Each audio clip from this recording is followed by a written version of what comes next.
戳一下。哇，好漂亮啊！这里面的星星还是画彩的，手感也能像捏捏乐。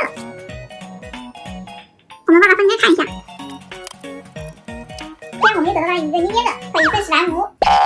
哇，好好玩的，好美呀！我们再来玩一下这款史莱姆，手感还不错。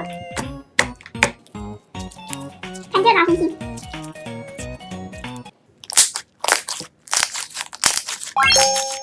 哇，这个拉布还挺透的呀。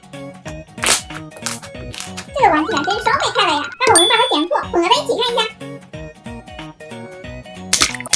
哇，它里面就是一些清水和一些小星星，我给它洗个澡。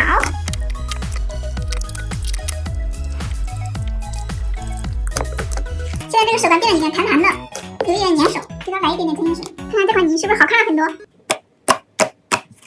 手感还可以，就是拉伸性不是太好了。好漂亮啊！捏起来肉嘟嘟的，不过这里面小星星捏的时候有一点点刺手，不要太用力。下面进入起泡时间，这个要慢慢的起。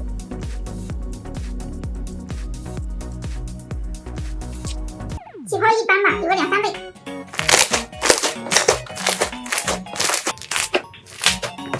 不过声音还挺清脆的。下面来看一下这款云端，它顶部的小云软片好可爱呀，颜色看着很清新，好吸手指啊，特别的光滑。这样看是不是很像云朵泥？上面好像是一层粘土。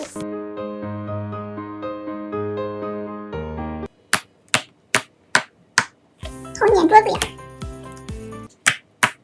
这个手感戳着是真舒服。环境混合之后，它是这种浅青色，给你们看一下它的拉伸性，特别好拉伸。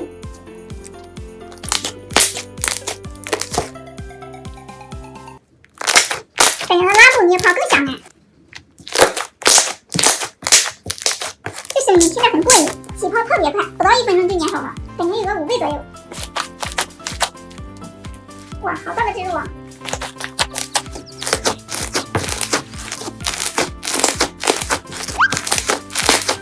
消耗还挺快的，手感很耐撕。那这款史莱姆就测评完了，1个星期的测评史莱姆计划就结束了。大家想看我继续测评史莱姆，还是做